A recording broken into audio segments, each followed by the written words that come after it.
নমস্কার, অনেক দিন পর নিরামিষ থালি নিয়ে হাজির হয়ে গেছি তোমাদের কাছে শেয়ার করতে। তোমরা প্রথম থেকে শেষ পর্যন্ত ভিডিওটা দেখো। এখানে শশাটা আমি সুন্দর করে সাজিয়ে নিয়েছি আর নিলাম 1 প্লেট ভাত। ভাতটাকেও আমি সুন্দর করে সাজিয়ে গুছিয়ে নিচ্ছি। এবার যেটা নেব, এই গরমের দিনে কিন্তু ভীষণ একটা উপকারী সবজি নিয়েছি, সেটা হচ্ছে থানকুনি পাতা বাটা। এই থানকুনি পাতা বাটাটা আমি একটা কাঁচা লঙ্কা দিয়ে বেটে নিয়ে 1 চামচ নিলাম, সাথে একটু সর্ষের তেল আর লবণ নিয়েছি। এটা গরম ভাতের সাথে ভীষণ ভালো লেগেছিল খেতে। আর নিলাম সকালের একটা রুটির সাথে তরকারি করেছিলাম, সেটা নিয়ে নিচ্ছি 1 চামচ। আর নিচ্ছি শুক্তো। শুক্তোটা সব রকম সবজি দিয়ে আমি করেছি।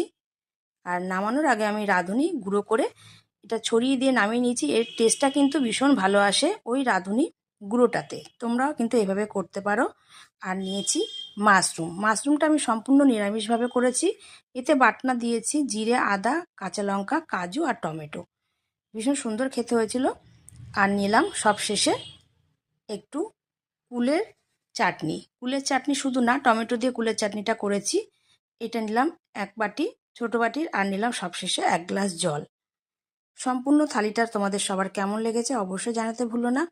সবার যদি ভালো লেগে থাকে অবশ্যই একটা লাইক করে দিও। সবাই খুব ভালো থেকো, সুস্থ থেকো, সাবধানে থেকো।